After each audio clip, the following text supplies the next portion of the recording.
Y aquí seguimos en vivo por la pantalla de DNews y nos vamos a meter con otro de los temas del día, que es la avanzada represiva del régimen de Nicolás Maduro. Una avanzada represiva que coincide con esta aparente distensión que había quedado marcada por el entendimiento con Estados Unidos, que había permitido que el régimen liberara a los 10 estadounidenses que aún estaban secuestrados en territorio venezolano, a cambio de que Estados Unidos, a través del Nayib Bukele, el presidente de El Salvador, liberara a los 252 venezolanos que estaban detenidos en el CECOT, el Centro de Confinamiento del Terrorismo en El Salvador. ¿Se acuerdan, obviamente, toda la polémica que había habido allí con la decisión del gobierno estadounidense de deportar a muchos de estos inmigrantes ilegales venezolanos, muchos de ellos miembros del Tren de Aragua? Es cierto que otros no eran miembros del Tren de Aragua, pero sí es verdad que eran todos inmigrantes que estaban de forma ilegal en los Estados Unidos, todos ellos de nacionalidad venezolana, y que habían sido enviados al CECOT y que ahora, a través de intercambio, pudieron regresar a Venezuela. Maduro se había comprometido también a liberar 80 presos políticos. Bueno, no solo no liberó 80 presos políticos, creo que hay una sola presa liberada confirmada, sino que desató una nueva cacería. Veamos lo que publicaba María Corina Machado, la líder de la oposición, justamente denunciando esta situación que habla de 20 personas ya desaparecidas. Alerta mundial. El régimen de Maduro desata brutal ola de represión en Venezuela, más de 20 desaparecidos y presos en 72 horas. La justicia internacional tiene la obligación de hacer responsables a los perpetradores.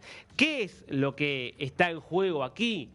¿Qué es lo que está poniendo una vez más en práctica el régimen de Maduro? Lo que la oposición venezolana conoce ya muy bien, que es la puerta giratoria de la represión. ¿Cómo funciona esta puerta giratoria? Por un lado, doy un gesto de distensión, libero a algunos presos políticos. Esto me permite mostrarme ante un sector de la comunidad internacional como un agente cooperativo, no como una dictadura malvada, sino como un agente cooperativo que de repente libera a personas que están siendo requeridas internacionalmente para que recuperen la libertad. Pero al mismo tiempo, desato una ola represiva y busco a otras personas también vinculadas a la oposición para terminar arrestándolas. De esa forma, lo que se logra es, por un lado, hacer un gesto, al mismo tiempo no disminuir la presión sobre la oposición, y es más, se crea todo el tiempo esta sensación desesperante en la que viven hoy los venezolanos, y es: si protesto me pueden poner preso, pero al mismo tiempo si negocio quizás puedo conseguir que alguien sea liberado. Entonces son incentivos perfectos para el régimen que buscan justamente desarticular la protesta, buscar que nadie quiera aplicar medidas de fuerza contra el régimen, buscar que todos quieran terminar sentándose a la mesa de negociación del dictador. Un dictador que además se ha visto fortalecido en los últimos días por un apoyo muy fuerte que le ha dado el gobierno de Gustavo Petro. Recuerdan este viaje que estuvo liderando una comisión de la que tenía al frente Alfredo Sae, el pastor evangélico o falso pastor, nunca quedó claro si era de verdad o no pastor, pero el punto es que se autoproclama pastor y que es hoy el jefe de gabinete de Petro, que lideró esta comitiva que firmó este acuerdo de mutuo reconocimiento de una zona binacional en la frontera entre Venezuela y Colombia. Algo firmado con Delcy Rodríguez del otro lado, la vicepresidenta de Maduro. Toda una muestra de que más allá de que Petro en su momento no había reconocido la victoria que se adjudicaba a Maduro, pero que tampoco había reconocido el triunfo de Edmundo González Urrutia, lo único que le interesaba era ganar tiempo para después seguir con la misma agenda de acercarse a la dictadura. Bueno, Maduro habló acerca de lo que significa esta zona binacional, sobre todo para los intereses venezolanos, intereses que lamentablemente son los del régimen, no los de la población. Juntos fuimos la gran Colombia. Colombia nació aquí, mira, en el Orinoco. Aquí nació un 17 de diciembre de 1819. Los ejércitos libertadores, comandados por Bolívar, bueno, cruzaron todo el páramo hasta que llegaron a Bogotá, volvieron y fundaron Colombia la Grande. Todo esto más Panamá y parte de Centroamérica fue Colombia y Ecuador. ¿Qué hemos propuesto? Que se firmó, lo firmó el gobierno colombiano con el gobierno venezolano el pasado jueves, una firma histórica, crear la primera zona binacional, ¿verdad? Por Venezuela, en la primera zona va a estar el estado Táchira y el estado Zulia, pero no solo los municipios. Yo lo estuve conversando hoy con el equipo de negociación por parte de Venezuela, porque la propuesta que hemos hecho es muy sólida y hemos hablado con el gobierno de Colombia. Es el estado Táchira completo y el estado Zulia completo, ¿no? Y sería con el norte de Santander, el Cesar y la Guajira.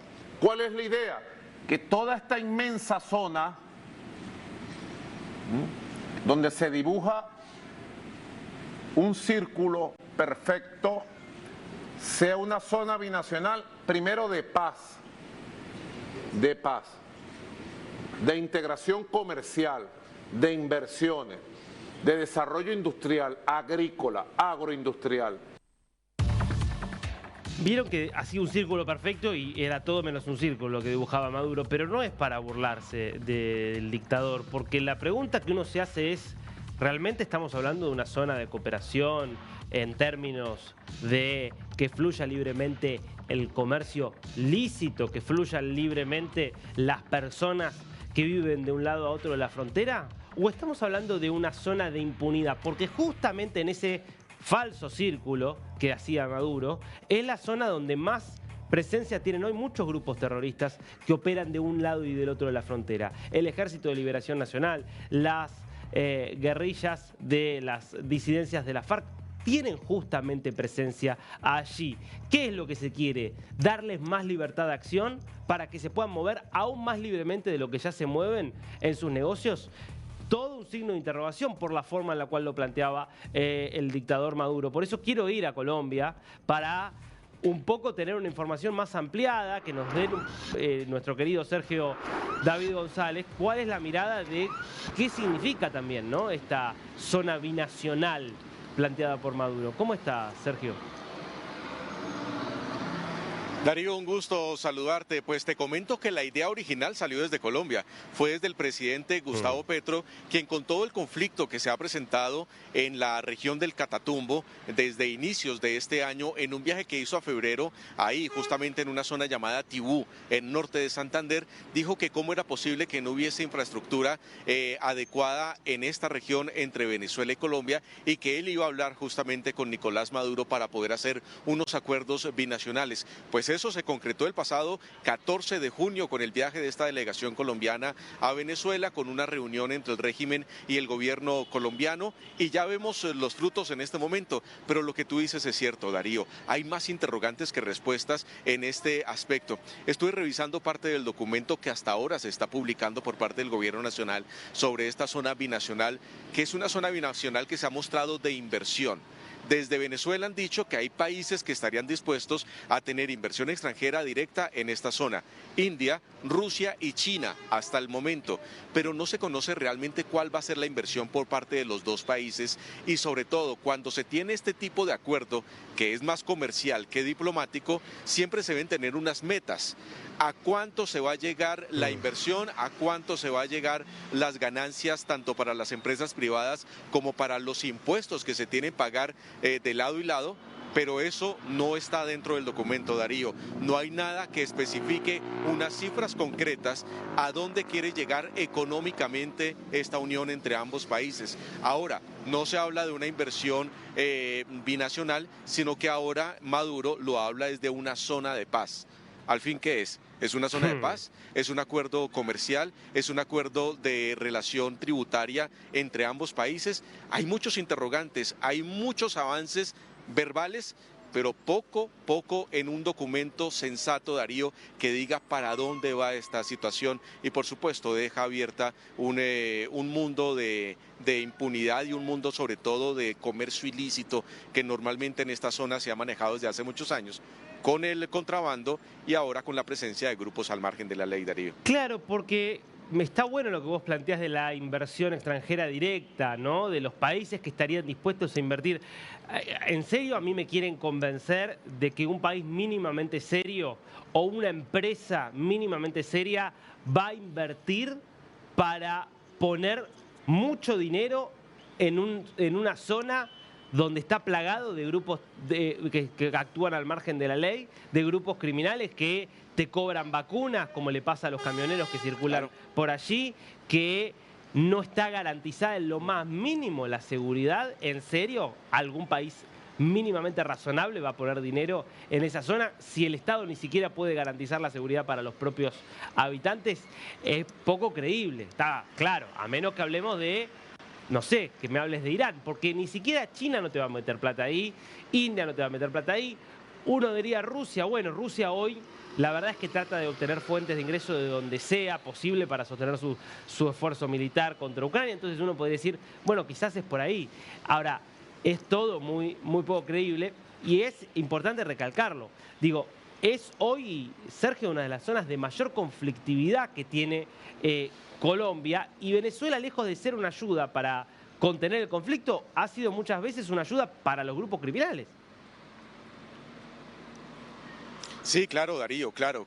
Allí hay presencia del ELN, lo decíamos ayer. El ELN ya se está mostrando como una guerrilla binacional. Ya no es solo de Colombia, sino que también se muestra como una guerrilla que tiene presencia en Venezuela. Es decir, el AMPA se ha tomado toda esta situación. Es una frontera muy porosa, son cerca de 2.500 kilómetros que comparte Colombia con Venezuela. Y allí se están utilizando varios departamentos desde Colombia que lastimosamente tienen presencia muy alta de este grupos al margen de la ley, como Santander, como el departamento del Cesar y La Guajira. Aquí no se incluye norte de Santander, que es donde está justamente la región del Catatumbo, pero es un sector muy cercano que por supuesto va a tener algunos efectos colaterales con esta situación. Y desde el lado venezolano se habla del Táchira y del Zulia, que han tenido una relación muy cercana con Colombia, y por supuesto hay un paso fronterizo de donde las familias son muy cercanas, hay una correlación donde casi ni siquiera la frontera existe, pero estamos hablando que una cosa es la vida cotidiana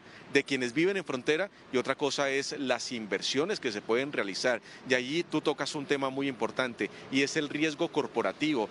¿Qué empresa va a entrar allí cuando no hay las garantías de seguridad y de inversión en este punto? ¿Quién les va a garantizar que van a tener retorno de inversión? Porque una empresa no va a invertir para tener pérdidas, y eso es lo que hasta el momento no hay una hoja de ruta, algo claro para demostrar esta situación y que sea apetitoso, que sea algo interesante para las empresas invertir allí.